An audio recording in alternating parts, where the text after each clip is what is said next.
Назарбаев Ерболат Рахметовичпен. Бүгінгі сабақтың тақырыбы туристік елтану, соның ішінде Америка елдері. Енді сол Америка елдеріне келетін болсақ, бұл біз өтетініміз солтүстік Америка елдері. Соның география қорына келетін болсақ, солтүстік Америка батыс жартышардағы құрлық.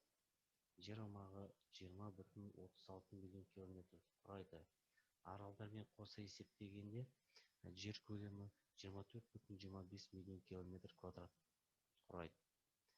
Тұрғындар саны 599 миллион адамды құрайды.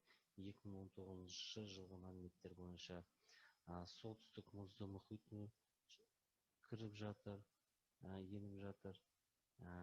Соның ішінде Гудзон шығанағы мен Атлант мұхиты, Мексика шығанағы мен және Тынық мұхиты мен Калифорния шығанағы қоршалған.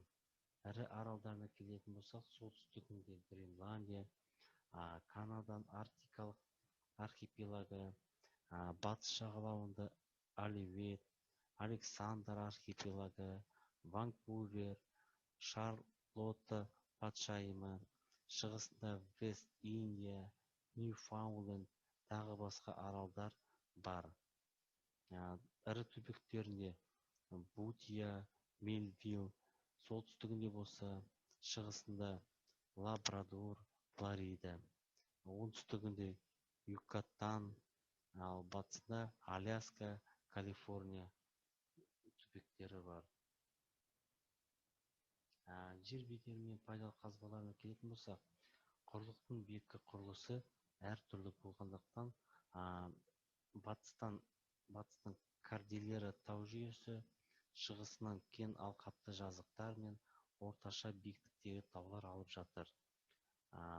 Батыс бөлігінің орташа биіктігі 1700 метр, шығысында 200-300 метр, құрлық бойынша 720 метр болып есептеледі.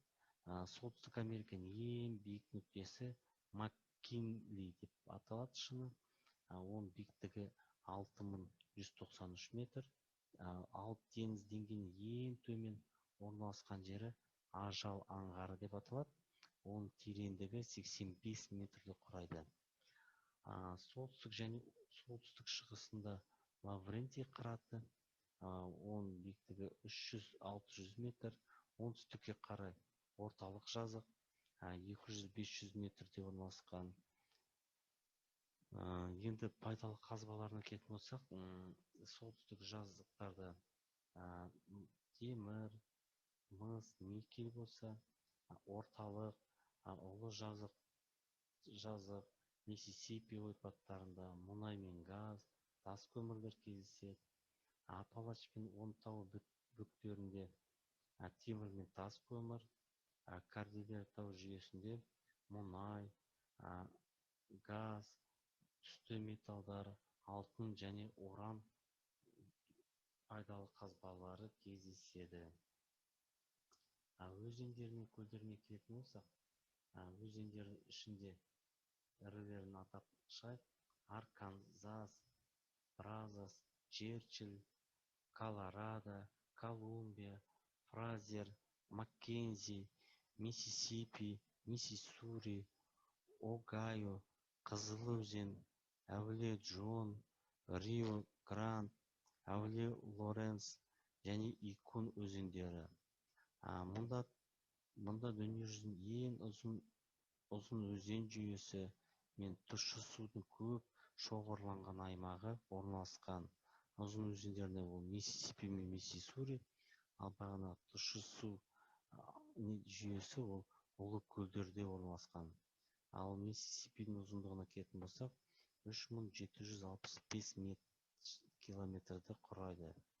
Енді ірі көлдеріне келетін болсақ, мұнда ұлы көлдер Мичиган, Виннипег, Манитоба, үлкен Аюлы көлі, үлкен Еріксіздер көлі кездеседі.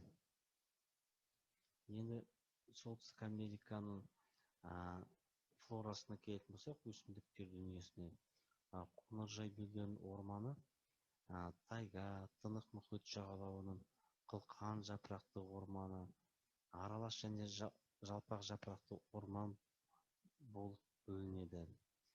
Тайга негізінен қара және ақ шырша, Америка балқарағайы, бальзамды май қарағайдан тұрады. Кордильера тауларының тынық мұхит жағалауындағы ормандарында негізінен биік ағаштар, ситкин шыршасы, Дуглас май қарағайы, батыс туясы және қарағайдың бірнеше түрлері кездеседі. Қылқан жапырақты орман 40 градус солтүстіктен оңтүстікке қарай субтропиктік ормандарда ұласады. Шығысында мәңгі жасыл аралас орман және батысында мәңгі жасыл қылқан жапырақты орман таралған. Ұлыкөл ауданы мен солтүстік Апалаш өңірінде аралас орман, сары қайың, қант үйеңкісі, шамшат, жөке, ақ және қызыл қарағайлар өседі. Жалпақ жапырақты орман Апалаштың оңтүстігі мен Ұлы жазықтың шығыс бөлігін қамтиды. Мұнда еменнің америкалық түрлері, шамшат, ақ үйеңкі, жөке, шынар, қызғалдақ ағаштары өседі.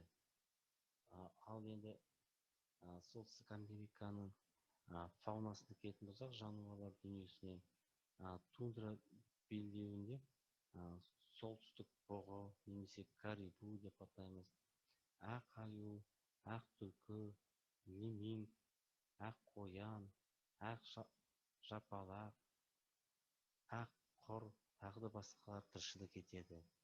Канаданың арктикалық архипелагы мен Гренландияда күдір қодас кездеседі.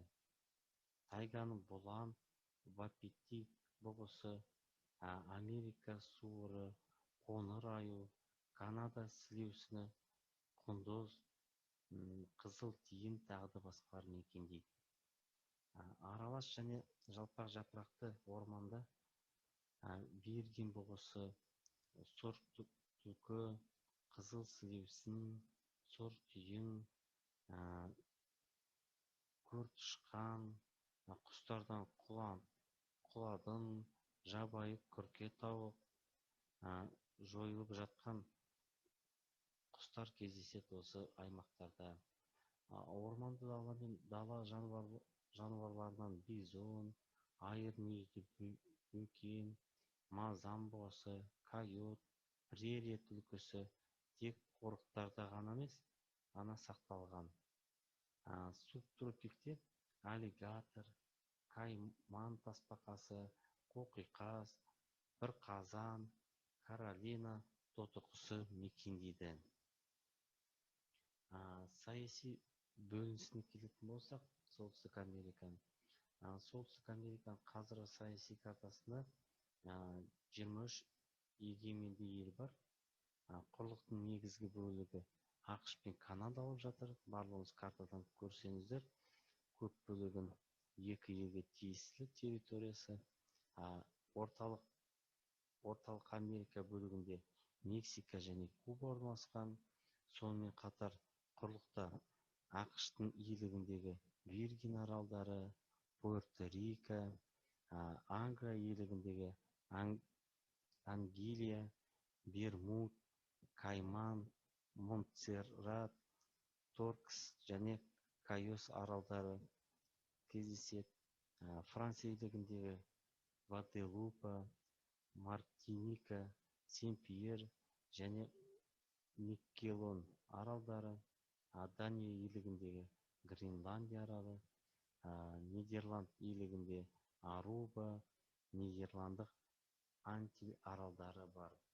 Ал бағанағы айтқан солтүстік Американың 23 елінің егемен елі осы бетте көріп тұрсыздар. Біріншісі ол ақш құрама штаттары, Антипуа және Барбуда екіншісі, Багам аралдары, Барбадос, Белиз, Гаити, Гватемала, Гондурас, Гренада, Доминика, Доминикан Республикасы, Канада, Коста-Рика елдері, Куба, Мексика, Никарагуа, Панама, Сальвадор, Сент-Люсия, Сент-Винсент және Гренадиндер, Сент-Китс және Невис, Тринидад және Тобаго, Ямайка елдері осы Солтүстік Америка елдерінде орналасқан. Үлкен қалаларына келетін болсақ, міне үлкен қалалардың көрінісін көріп отырсыздар. Суретте бағана Вашингтон, Оттава, Нью-Йорк қалаларының көріністері көрсетілген. Ал енді осы елге барарда, келерде таныстармен кездескен кезде Америка жайлы қызықты мәліметтерді атап шығайын. Біріншісі бізде американдық азамат 16 жаста автокөлік жүргізуге құқысы бар. 18 жасында ол дауыс беруге және қаруды қолдануға құқылы. Ал тек 21 жасында келгенде алкоголь сатып алуға құқысы бар. Екіншісі, Монтана штатында малдың саны адамдарға қарағанда 3 есе көп. Өте қызықты мәлімет. Үшіншісі, американдықтардың 40% Дарвин эволюциясы туралы теориясына сенбейді. Төртінші, әрбір 7-ші американдықта 10-нан астам несие картасы бар. Бесінші, американдықтар әлемде ең көп балмұздақ жейтін халық болып саналады. Алтыншы, алғашқы теледидар 1936 жылы Нью-Йоркте пайда болды. Колледжде оқу ақысы орта есеппен $27,000 асады. Сегізінші, американдықтар үшін автокөлік немесе үйді несие алу тұрақты жағдай. Олар үнемі қарызға өмір сүре береді. ақш-та ресми мемлекеттік тілі жоқ. Олар көбісі ағылшын тілінде сөйлегендіктен олардың 80% ағылшын тілін өз ана тілі болып есептейді. 1776 жылдан 1967 жылдар аралығында ақш-та түрлі нәсіл арасындағы некеге тыйым салынған. Қазіргі уақытта ол заңдылық жоқ. Бұрын заманда болған олар. 11-ші, Америкада есімі мен тегі толықтай сәйкес келетін 4746 адам тұрады. Мысал қарайтын болсақ, Томас есімі мен тегі толықтай сәйкес келетін. Және 12-ші, Америкада баланы кәмелетті жасқа келгенше тәрбиелеу және күтім жасау орта есеппен алғанда $245,000 ақш долларын жұмсалады екен. Ал енді біз Америка бойынша сабағымыз аяқталды.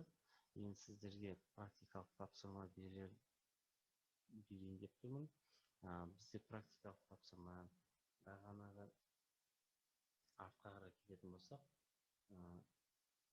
ақш солтүстік Американың 23 елін, осы бетте көріп тұрған елдерді контурлық картаға салып, және тек қана контурлық картаға елдерді белгілеп қоймай, олармен бірге астаналарын белгілейсіздер, және осы 23 елдің астанасын келесі сабаққа дейін жаттап алуларыңыз тиісті. Жақсы сұрақ, назар аударуларыңызға рахмет. Сау болыңыздар.